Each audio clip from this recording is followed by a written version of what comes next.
I remember seeing a cartoon once which showed two people, a man and a woman, standing at opposite sides of the living room. They were both obviously very angry with one another, and with outstretched arms, they were accusingly pointing fingers at each other, screaming, "It's your job to make me happy." Was it really someone else's job to make me happy? If we take time to look at the connections we have with people in our lives, we find that the connections we have with one another can be the most pleasurable in our life. Our biggest joys and happiness come from our intimate connection to family and friends. Being in love, enraptured by experiencing an intimate, loving connection with another person, means losing yourself in the other person. Energetically speaking, two become one. In the loss of self, love may even become blind to reality. So is this what we really want? To be blind to the negatives in others? Are we meant to jump into the deep end and lose ourselves in the other person? Is their happiness really our happiness? Like everything in life, if we don't manage and infuse energy into our relationships, they begin to suffer.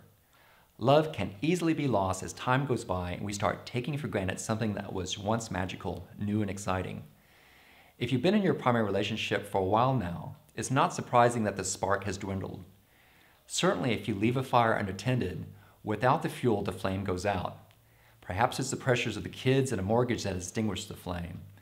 But what if you could rekindle the flame and get back what has become a liability once again to a prized asset? Here is the good news. If there was love and respect to begin with, that love is still there. You may not feel it, but underneath the rubbish that has accumulated over time, there still lies a great opportunity to resurrect that dear friendship and magic that brought you and your partner together in the first place. But how do we get back there? Or better yet, what's gone wrong so we can guarantee it doesn't occur again? From my experience and research, there's three major warning signs that things aren't right. The first is a lack of clarity. What do you really want out of a relationship? What does your partner really want? Do you feel heard and listened to? Does he or she understand you? Is the communication between you and your partner clean and clear? And if there is that occasional argument, are the heated debates respectful and caring, or are they dramatic and damaging? It's the fact that 80% of communication is nonverbal. So a lack of clarity involves much more than communicating with our words. It's with our actions and behaviors that we get our point across. I recently spoke to Dr. Martin Seligman, a famous US psychologist who is known as the father of positive psychology. He told me that the only real thing relationship counselors can do for couples in crisis is to get them to argue better. Now, I don't know about you, but I'm all for a good, healthy debate when it's respectful, but not at the cost of one winning and the other losing. Gaining more clarity and communication is then very important for the ongoing success of any intimate relationship. The next warning sign is a lack of energy. And by this I mean bringing to the table a level of enthusiasm and excitement about the relationship itself. Does the connection you experience with one another infuse energy in the relationship, or does it drain it away? A lack of energy translates into a lack of physical vitality. And with a lack of physical vitality, it's no surprise there is less attraction and sexual desire in the first place. A lack of energy becomes real concern even with enough sleep, there still exists a sluggishness, a lack of motivation and enthusiasm to keep the spark alive.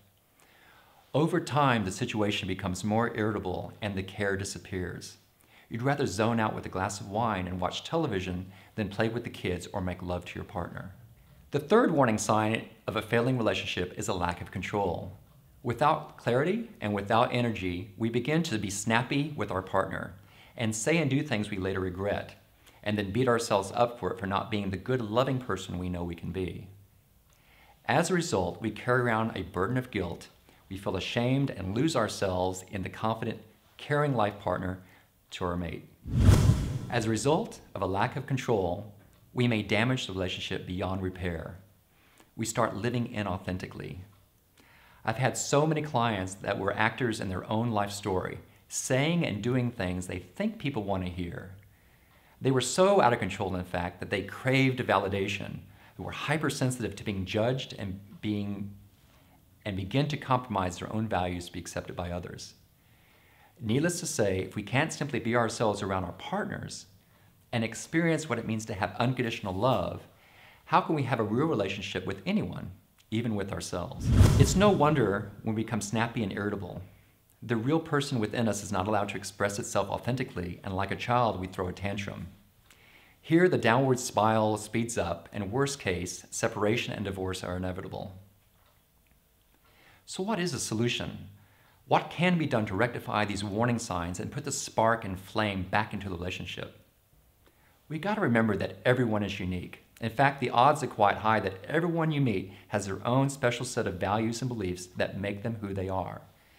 This may be especially true of you and your partner.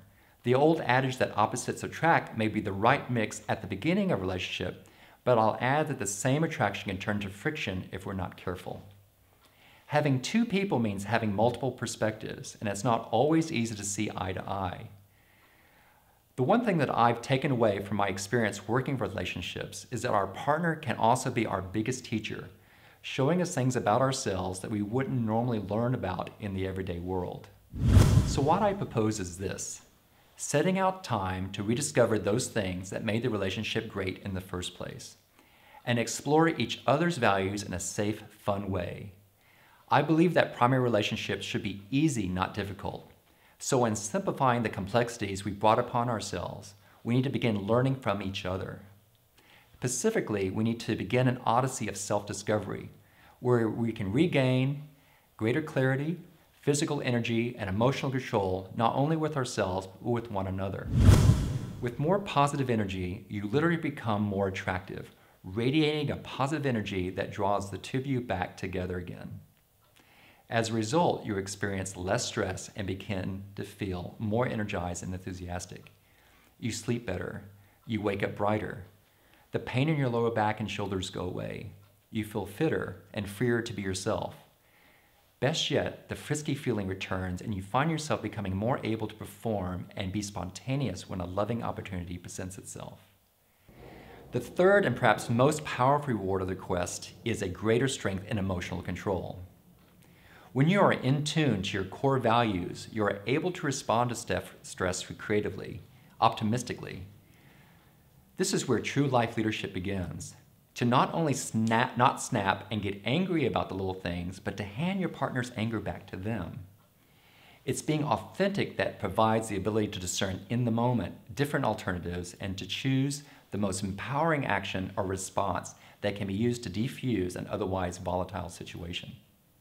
For couples who are either in premarital, newlywed stage, or long-term relationship, the results of Quest for Authenticity can be quite dramatic. I have worked with a number of couples who began their sessions by sitting on opposite sides of the couch, to at the end of the 12 weeks were sitting next to each other, holding hands, and even laughing about the silliness of their past behavior. I have witnessed real success in overcoming very real and complicated relationship issues, where nothing else seemed to work. Your relationship perhaps isn't that bad. Perhaps it just needs a focus and attention, just like attending a dying fire helps bring it back to life. Indeed, a good tune-up ensures your engine is running on all cylinders.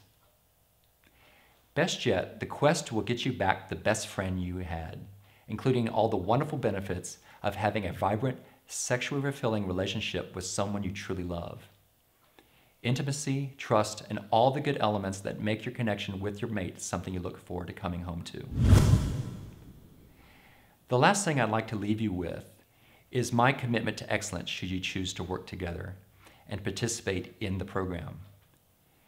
There's a lot of noise out there and a lot of people making a lot of claims, and I know how hard it is to select someone to work with on perhaps the most intimate and sacred of all discussions. If you are interested, the next step is to contact me directly, either by phone or email. We'll then set up a no-obligation informative meeting where we'll sit down and discuss your specific situation in more detail and what Odyssey can do for you. Thank you and have a great day.